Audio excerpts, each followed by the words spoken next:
It's so good to be with you. Good to be with you because of the connection that I have with Neil from college days. This church has always kind of held for Lisa and I a special place in our hearts because of the connection through Lisa's dad from years ago, and it's so good to be with you today. Esther last week actually was preaching, weren't you? You were, and she was talking about Psalm 46. Psalm 46 is the psalm that has that line in it, "Be still and know that I am God." And she was talking about how in this world we live in today, it's quite difficult, isn't it, to be still? I don't know if you find that, and maybe even in this moment, you're sitting there and the week you've had, kind of your mind's going crazy. And Esther told this brilliant story about meeting some deer on a walk and discovered that when we're still, other things come into our focus. We actually notice what's going on. So in this moment, if you're not used to this, like just for 20 minutes or so, we're going to try and reflect on some aspects of life. And I'd encourage us, and I encourage myself, even though I'm the one speaking, just to try and be present and listen and notice whatever connects with you. In our household, there's a legendary story known as the pseudo-creme moment. Do you all know what pseudo-creme actually is? Reese and Harriet, I'm sure, know what pseudo-creme actually is.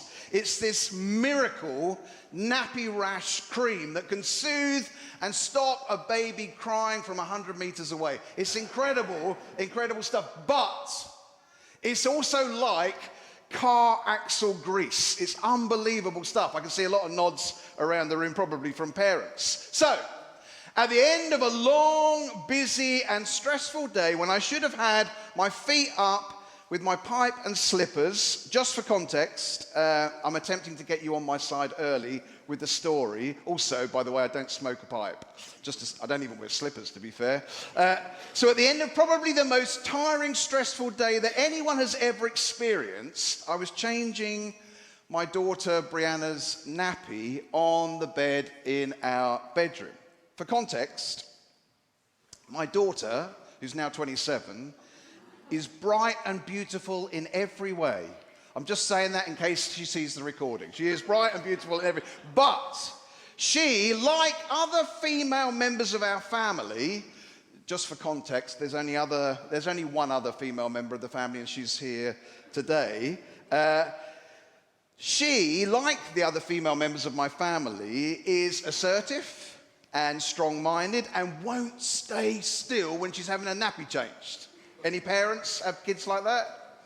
Maybe not. I was changing said nappy in our bedroom on our bed, and it was the evening, so the curtains were closed. For context, our curtains are dark blue, and for context, the curtains at this moment were about 4 or 5 meters away from where I was changing the nappy. Now, any stressed parent will relate to what happened next. What came together was a stress build-up in me, a wriggling daughter who wouldn't stay still, and one of the messiest nappies I had seen for a long time.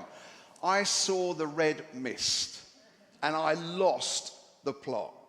I took hold of the pseudo-creme, because it was the nearest thing to me, and I slammed it down into the ground on the floor, instantly regretting the moment I did it. It's amazing how far pseudo-creme can travel, as it detonated on the floor and traveled across the room and decorated our blue curtains 4 meters away. 4 meters away from where I was. It's amazing how far that stuff will travel. The curtains, as well as many other bits of the bedroom, were covered in this white grease, and for many years afterwards, we couldn't get rid of the stuff.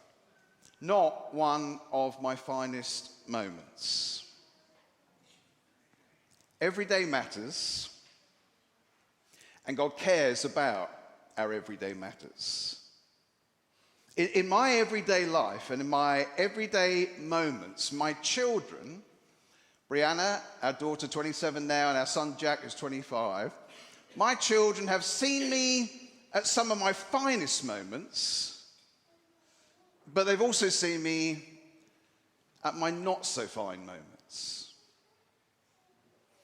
When you look at the culture around you currently, when you look at the culture that you engage with on a weekly basis, what do you think are some of the factors that are affecting how our children are being formed today? Just hold that question in your minds as we watch this short and hard-hitting little film clip. Children see, children do. Powerful, isn't it? Powerful clip, slightly disturbing, I'm sure, in many ways. In this cultural moment, when I think about our children and what they face today and the challenge they face today, we have an enormous challenge in front of us, don't we, in terms of how we raise our children. Our children, though, are searching, I think, in this moment. Searching for meaning, for understanding. They've been called, for good reason, the anxious generation. They say there's a direct correlation between the moment the smartphone came into existence and the significant spike in our children and young people's mental health crisis that they face. And yet this same generation, through research we've done, asks significant questions. These questions come up on the screen for us. I'll look at it from this way. How can I find purpose in my work? How can I share my faith without losing my friends? Obviously a Christian group that were asked. How can I establish healthy rhythms in my life? How can I stay human in an inhumane or inhuman system? How can I make connections with and learn from mentors and peers? The Bible Society carried out something called the Quiet Revival Report, and they discovered that Generation Z, those who are born between 1997 and 2012, who are now in kind of their mid-late 20s, are those that are leading in that search for meaning, for spiritual meaning in their lives. In 2018, only 4% of 18 to 24-year-olds attended or got together with a church monthly. By 2025, that had risen to 16%. Now, whether we're seeing that or not in our church communities, if we're paying attention to it, it's happening. Our young people are searching for something. In an age where the future looks so uncertain for them, so much is uncertain for them, searching for meaning in life. Just one example of it from a Royal Navy chaplain who said this. He said, "My impression from talking with recruits is that many are unimpressed by the fridge magnet slogans and philosophies that litter social media feeds. They are looking for a lived experience and a moral code that is both coherent and can stand up under pressure. Many have had little to no opportunity to explore the teachings and mindsets of Jesus Christ. And when introduced, they find there is a bedrock there that they feel they can build a strong life upon." The whisper behind the quiet revival is that our young people are looking for whole life role models, and they're looking for whole life answers to their whole life questions that they have. If you're used to church life, just gathering together and going to church Sunday by Sunday won't cut it.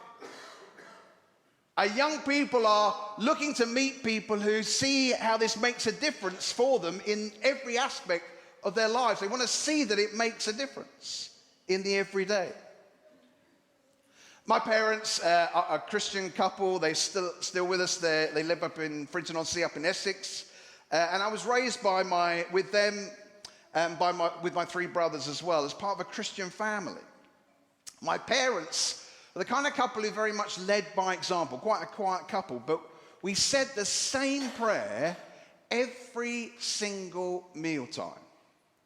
For what we are about to receive, may the Lord make us truly thankful. Amen. We said that prayer in 1,000 different ways, almost to the point where it became meaningless. But when I thought about it this week, I thought, the rhythm of that prayer, the repetitive nature of it within a family unit, that what it was doing for us was at least making us pause in that moment and remembering to be thankful for the food that we had in front of us most of the time.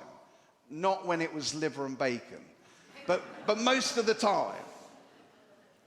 As the story of the Bible unfolds, a huge sweeping part of the story is the relationship between God and the Israelites. And there's this moment after God has rescued the Israelites from slavery in Egypt, where their slavery is, we can relate to it because it's just a system of making bricks every day, day after day, producing something, just producing something. And we can feel like that sometimes, like, surely there has to be more to life than this. And sometimes we may even cry out like, God, there has to be more purpose to it than just what I do day in, day out, day in, day out. And in the Israelite stories, God sets them free. He works through Moses, and he gives them initially the 10 Commandments. The 10 Commandments were based on a ketubah, a wedding covenant. A lot of people see the 10 Commandments as just those Christians kind of list of all the things you can't do. But it completely transforms how you see it when you see that the 10 Commandments are based on a wedding contract. If we're going to have relationship with each other, then the first one will be, you're not to have any other gods. You're to worship me only. That resonates with us as human beings, because when we get together with someone, we want faithfulness. We want an exclusive relationship. It's incredibly painful if someone's unfaithful to you, if they have other boyfriends or other girlfriends, or if they look elsewhere. So it's based on that, and just after that, through Moses, God gives them what is called this prayer, where it says, Moses says to the people, "Hear, O Israel, the Lord our God, the Lord is one. Love the Lord your God with all your heart, and with all your soul, and with all your strength. These commands I give you today are to be on your hearts. Teach them to your children. Talk about them when you sit at home and when you walk along the road, when you lie down and when you get up. Tie them as symbols on your hands and bind them on your foreheads. Write them on the door frames of your houses and on your gates." This prayer is called the Shema. And the Shema as a prayer was used by the Jews to shape and frame their day. They said it first thing in the morning. They said it last thing at night. And the Hebrew word Shema means to hear or to listen. It's like in this moment, it's like a moment where, in a very practical way, they're given this prayer that says, listen, stop, before you go into the day or before you end the day.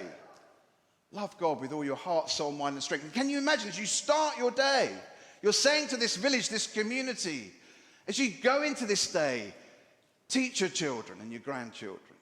Talk about it while you're out and about today. Tie it on the doorposts of your home. May it be seen there as well. Shema implies hearing with intent, not just when you say to a child, like, "Are you listening to me?" and they say yes, but you know they're not really listening. It's like, listen in order that you might change the way in which you behave. The Shema, as I say, is said morning and evening, and it helps the people, or it helped the people remember the relationship that they have with God.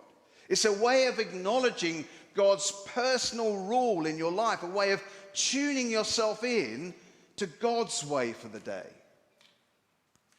In the prayer, you're recalling what God has done for you to bring you into relationship with Him, that He's offered His life for you, and He's offered this way of life to you. He's given you this incredible invitation. Come and live this good life that I'm offering to you. And as a prayer, it shapes your story and the chapter of each day that you live. I was so interested that today, coming to share with you, that there was a dedication happening. In our church at Balham, whenever we have a dedication, I always read Deuteronomy 6 every single time. In a dedication, a whole village is coming together. In this particular dedication today for Reese and for Harriet, they've dedicated Freddie to God, thanking God for the gift of this child. And as parents, they're dedicating themselves to the task of parenting. Their wider family and friends, in a sense, are here dedicating themselves to say, we'll do whatever we can to help raise Freddie. And you, and for Lisa and I too, as guests, we represent the community that we've come from, as well as representing the church community. And we might have in a short moment be asked to stand and say some words, and if we're not careful, we forget, hang on a minute. There's that proverb that says, it takes a village to raise a child. It takes a village to raise a child. And we've dedicated ourselves to that. We've dedicated ourselves to the task today. As the Israelites carried on their journey, the next place that they would go to would be the Promised Land, a place where, of God's blessing, yes, but also a place for them that would be immersed, where they would be immersed in a culture and a lifestyle that was rich and plentiful, a land that was dominated by materialism. This is always the place where we struggle on our journey. I don't find it too hard to be a Christian when I'm in a room like this. I know the songs, I know how to behave, I know how to talk with people, I know how to play the game in here. But tomorrow I've got to go out there. I've got to go to work. For me, in my early days, I've had to be on site. When I was on site, the culture of working on a building site affected me way more than I used to kind of affect it. The language I had to listen to from other bricklayers all day long, you might imagine. And when you get home at night, that language is banging in your head, and you're talking to your wife and your children, and you think, how do I get that out? We've got to go out and live it. And where we live, our beliefs, our values, our faith is the real anvil of our discipleship. It's where we're really shaped. In home life, work life, school life, where we play. But it's the place of our struggle. We learn dependence on so many other things that if we're not careful, we don't need God out there. I'm earning a good wage, I've got my 2 cars, I live in a nice house. Of course, we live in, not everybody in Tonbridge, I'm sure, lives that way, but we go on holiday once a year. Like, really, it's the culture of what's going on around us that is forming and shaping us way more than the story of our faith. And I say that not as a finger-pointing thing, but more as I recognize that in myself, the challenge of it. Moses said to the people, when you eat and are satisfied, he said, do not forget the Lord. It's so easy to keep on forgetting. And Moses introduces the danger that once they had lived in a prosperous situation, they might forget God's graciousness. That God had heard their cry and led them to freedom and offered them this purposeful, rich life that they could live. And yet, constantly they get, and if you read their story, they constantly get drawn away from that, as so many of us do. Unless God's words become a part of daily life, we'll be open to anything that grabs our attention. Unless the words, as it were, of Scripture become flesh in us and are lived out in our neighborhoods, if they don't do that, they make no difference. And for the Jews, it was about remembering the heart of the relationship with God, which said, love the Lord your God with all your heart, with all your soul, and with all your strength. In other words, you could say it this way: love God with your head and with your heart and with your hands. So much of our tradition as Baptists has been, if we can just get head knowledge right, if we preach a good message on Sunday and we get head knowledge right, job done. I've been part of church for years. I've got folk in my church who've been part of our church community for 50 or 60 years. I've got to be careful what I say here. We can be in church for years and years and years, and some of us can be the most miserable people you've ever met. I meet people in everyday life who wouldn't call themselves Christians, who display more of the character of God than some people who are part of church. Because so much of the time it just stays here. And it never moves into our heart to change the way in which our emotions are or the way we make decisions. And it never moves into the way we live in everyday life. Christ is with us wherever we go, in every task we do, and in every person we meet. So as the next generation watch and learn how to imitate the Christian life, what do they see in our life? What do our children really see in us when we get together as a church community? How generous are you when you tip somebody in a restaurant? How do you respond to a company when something's not right? What do you like when the kids hear you on the phone? How do your children see you dealing with teachers at parents' evening at school? God gives them these really simple ways to remember. He says to them three things. I'm not going to go long on them at all. He says, teach my way of life to your children. Teach my way of life to your children. But here's the kicker.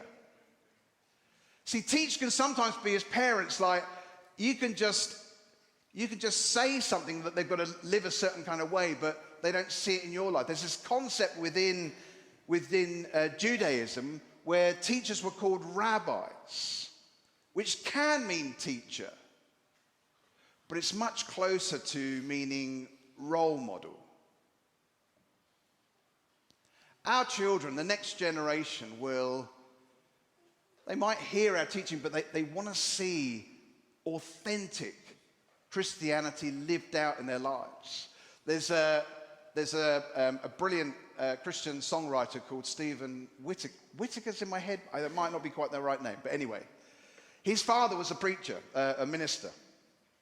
And he said in his own story, he said, the man the church met behind the pulpit was not the same man we met behind the closed door at home. So the man they met behind the pulpit with all smiles and a great teacher, great preacher, but the man he met behind the closed door at home used to hit his mother and abuse her. He said because of that complete incongruence in terms of seeing how somebody lives out their faith, he just went down a rabbit hole of drug addiction, and incredibly and gracefully God met him there, and he found his way back into God's story for his life. Who are we when we're not here? Who are we behind closed doors? Who are we at work? Who are you on the golf course? Who are you when you're in the shops queuing up? Who are you when you're driving your car? Who are we when maybe nobody else is looking? We're to teach, we're to talk, we're to just be a natural part of our everyday life. It's just to talk about how our faith kind of connects with what we do every day. We're to tie symbols somehow. And I thought, what does that look like today? we're not really a family that have Bible verses up on the wall kind of thing, but do we have any symbols that at home in some form that, like they did, they put them on their doorposts, they hung them around kind of on their foreheads, they kept it in some tangible way. They found a tangible way of keeping God's story before them, his way of life before them. What story is your life telling as part of the village here in Tonbridge? What does your daily life teach others about what your purpose is? The story we live in is the story we live out. I want to finish by telling you Jason's story. Jason's story comes from a book by a guy called Don Miller, and the book's called A Million Miles in 1,000 Years, and he tells this brilliant story about Jason. And for Lisa and I, it completely affected the way in which we approach parenting. Jason and his wife have a 13-year-old daughter. He, as a father, is feeling down because his wife had found some cannabis in their daughter's wardrobe. She was seeing this guy who only answered questions with single words like yeah, no, and why. As a friend, Don asked him if he was thinking of grounding her or stopping her from seeing this guy. And Jason said that he tried so many things with his daughter, but it just seemed to make everything worse. Don then said something that changed Jason and his family's life. He said, your daughter is living a terrible story. Jason thought about that and realized that he hadn't provided a better story for his daughter to live in. So his daughter had chosen another one where she was wanted even if she was being used. In the absence of a family story, she'd chosen a story in which there was risk and adventure, rebellion and independence. She's not a bad girl, but she's choosing the best story available to her. Long story short, Jason changed the story of his family. He created a better story for them to live in. He discovered this organization that built orphanages around the world, and he thought that this was something his family could do together. He announced it to them, and they initially thought Dad had lost the plot. But then he told them about the kids that needed help and the money it would take, and that if they didn't risk themselves, then the situation would just get worse. It took time, but his daughter came to him one day and said she wanted to help. She broke up with her boyfriend. He called her fat anyway. Jason said that he was a jerk. Jason said, no girl who now has the role of a hero dates a guy who uses her. She's now living a better story.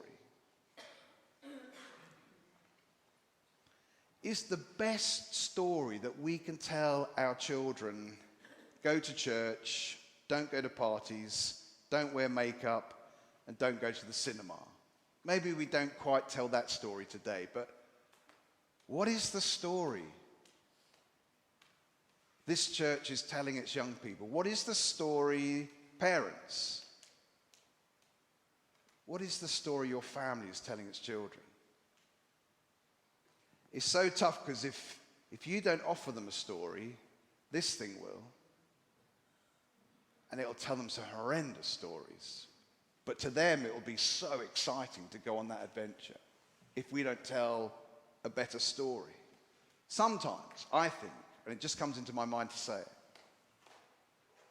sometimes it's because we're not living a good story. The best story we're living is, will I change my Volvo next year? Will we go skiing next year?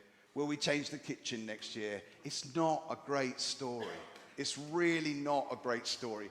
But I grew up in Frinton-on-Sea. I know how it works. That's sometimes the best story we're offering. And if that's the story we're telling, that's the story our kids will live. Surely there's got to be a better story than that. What story are you living in? The story you live in is the story you live out. What story are you telling, and does it impact your ordinary, everyday life?